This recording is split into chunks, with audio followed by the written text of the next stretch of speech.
दोस्तों, हमारे defence minister Rajnath Singh साहब ने पाकिस्तान को एक मुंह तोड़ जवाब दिया है। It's about Jammu and Kashmir, it's about Pakistan occupied Kashmir.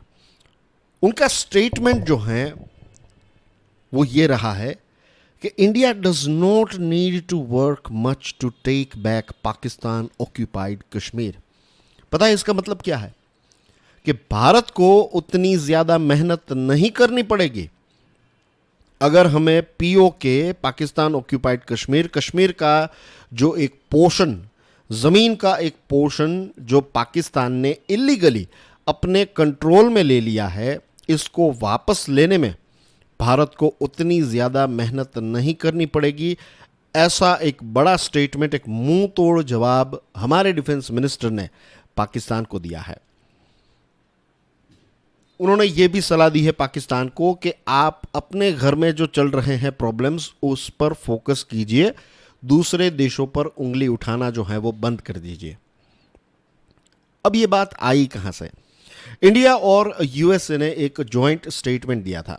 आपको पता है कि हमारे मोदी साहब जो हैं वो यूएसए की पहली स्टेट विजिट के लिए गए थे।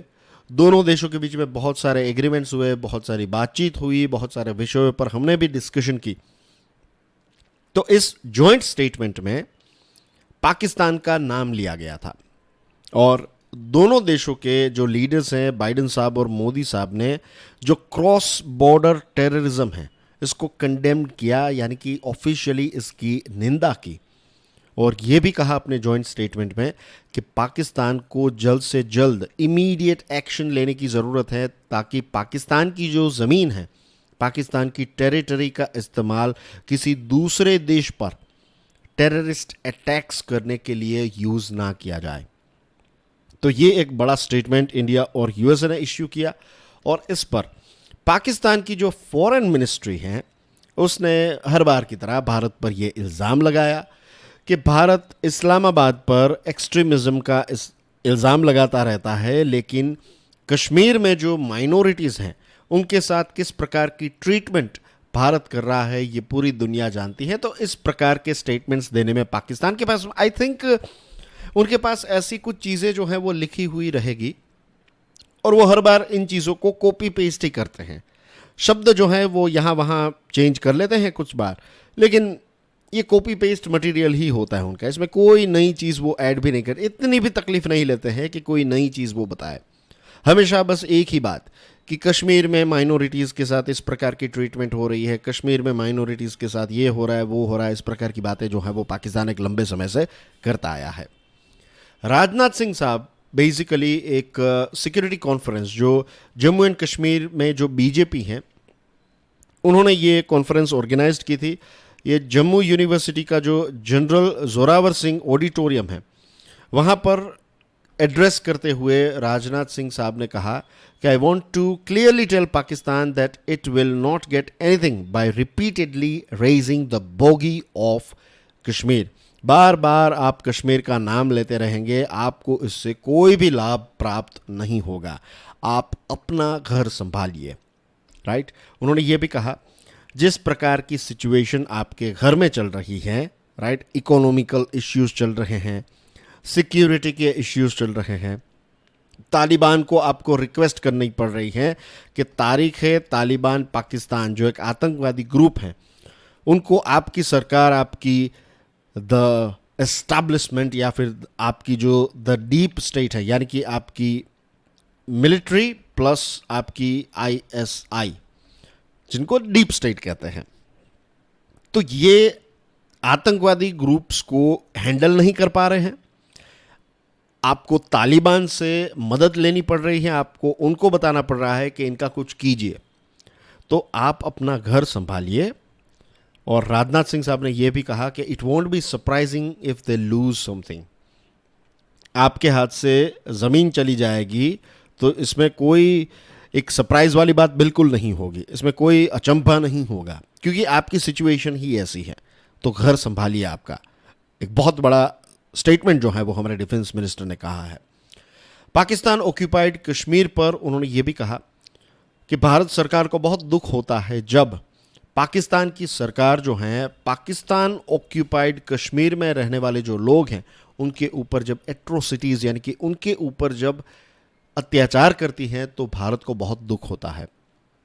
यूएसए जो दुनिया का सबसे ताकतवर देश है, एक वक्त था जब पाकिस्तान ने प्रॉक्सी वॉर्स की शुरुआत की। प्रॉक्सी वॉर का मतलब होता है कि ऑफिशियल वॉर नहीं करते हैं, लेकिन ऐसे आतंकवादी ऑर्गेनाइजेशंस का सहारा लेते हुए जो कहते हैं ना कि cut India with means 1000 cuts कीजिए इंडिया पर, ताकि इंडिया जो है वो इंडिया का खून जो है वो हमेशा बहता रहे।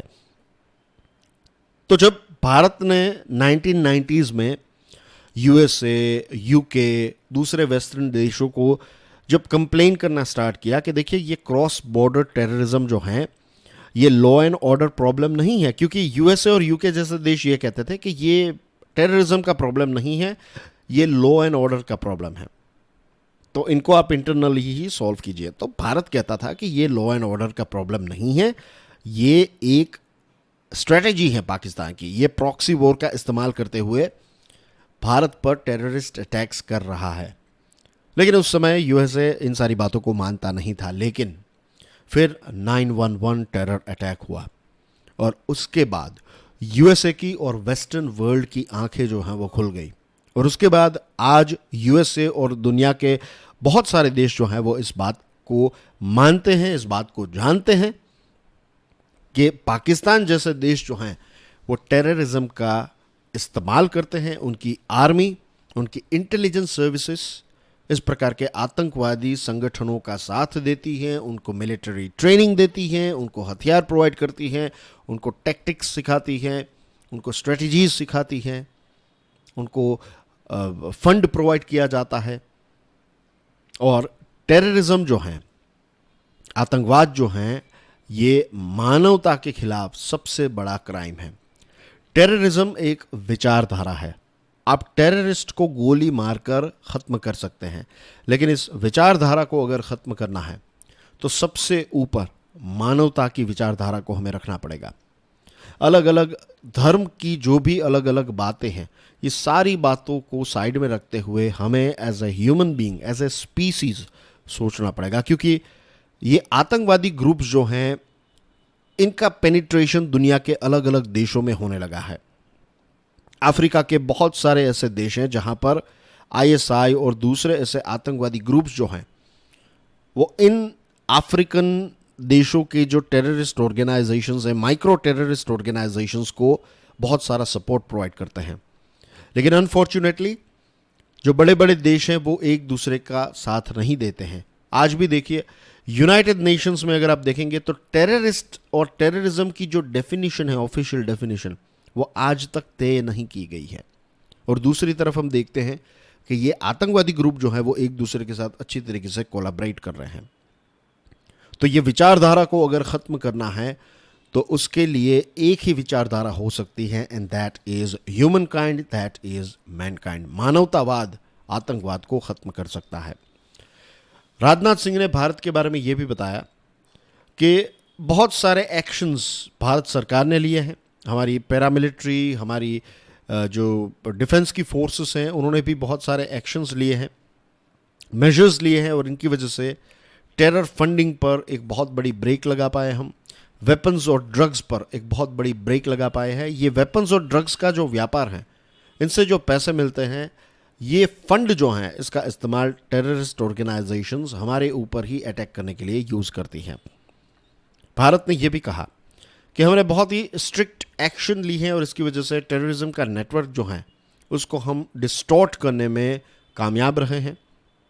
एक हद तक जम्मू एंड कश्मीर में जो टेररिज्म है उसको काफ़ी ज़्यादा कमज़ोर किया है भारत की सरकार ने।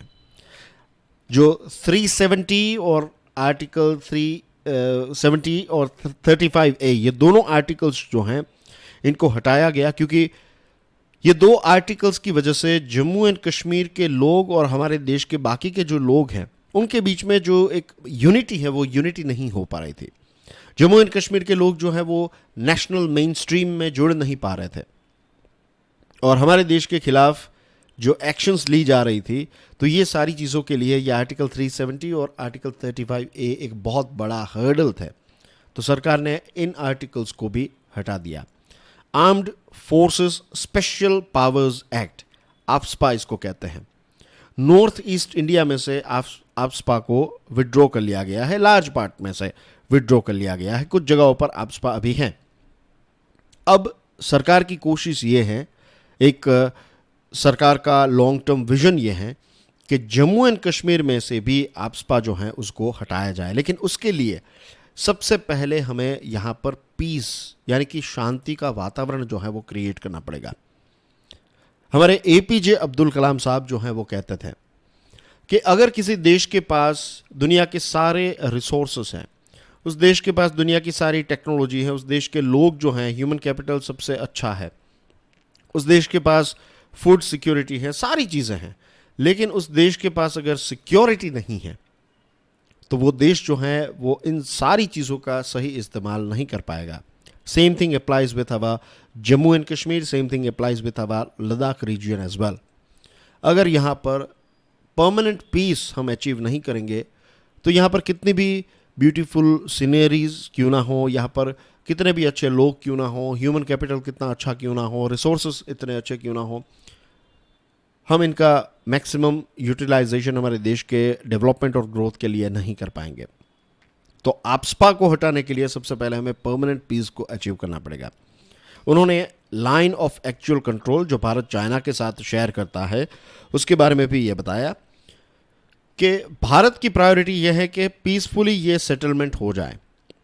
बातचीत के माध्यम से अगर चाइना के साथ ये LAC वाला इश्यू हो जाता है तो that is our first option. उन्होंने ये भी बताया कि मिलिट्री और डिप्लोमेटिक लेवल पर बातचीत चल रही है, प्रोग्रेस की स्पीड उतनी भले ही ना हो लेकिन प्रोग्रेस हमें देखने को मिल रहा है।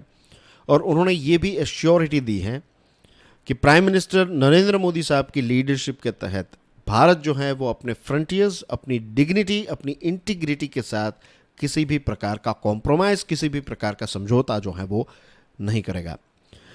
तो आज की हमारी इस डिस्कशन में हमने ये सीखा है कि कैसे अगर हम इंटरनल सिक्योरिटी की बात करें, अगर हम एक्सटर्नल सिक्योरिटी की बात करें, तो भारत का विजन, भारत का स्टैंड जो है वो क्रिस्टल क्लियर है। जिन जगहों पर बातचीत के माध्यम से प्रॉब्लम सॉल्व हो सकते हैं वहाँ पर बातचीत के माध्यम से भारत जो है वो प्रॉब्लम सॉल्व करने के लिए तैयार है, और जहाँ पर मिलिट्री एक्शन की, फोर्स की ज़रूरत है तो वहाँ पर फोर्स जो है उसका इस्तेमाल करने के लिए भारत तैयार है। आप कह सकते हैं कि भारत जो है वो कैरेट एंड स्टिक, एक टर्मिनोलॉजी, एक टर्म है, फ्रेज है, कैरेट एंड स्टिक। कैरेट यानी कि जिन जगहों पर बातचीत से, प्रेम से, प्यार से प्रॉब्लम को सॉल्व किया जा सकता है तो उनको वैसे करेंगे, और जिन जगहों पर लाठी का इस्तेमाल करना पड़ेगा तो वहाँ पर लाठी का इस्तेमाल भी भारत करने के लिए तैयार है। That's everything in today's discussion. Thank you very much. God bless you all. Video पसंद आया हो तो कमेंट सेक्शन में जय हिंद लिख देना। आई विल नो कि आप देश के सच्चे देशभक्त हैं। किसी भी पार्टी के भक्त की या किसी पॉलिटिकल व्यक्ति के भक्त की बात नहीं हो रही है यहाँ पर, राइट? देशभक्त, India. God bless you all. जय हिंद।